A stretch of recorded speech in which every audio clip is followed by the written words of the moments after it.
சொன்னார். காலையில் வந்துடும். காலையிலே வந்துடு. ப்ரோக்ராம் இல்லையா?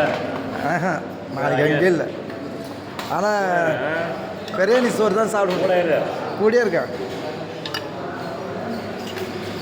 தம்பி அப்புறம்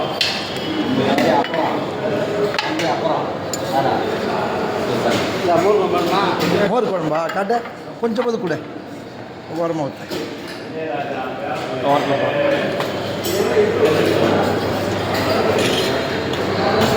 ஏழுமலை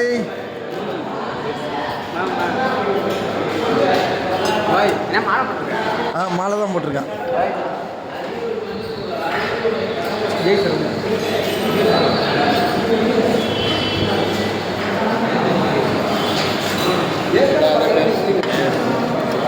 என்ன மாப்பிள்ள? இது பயணி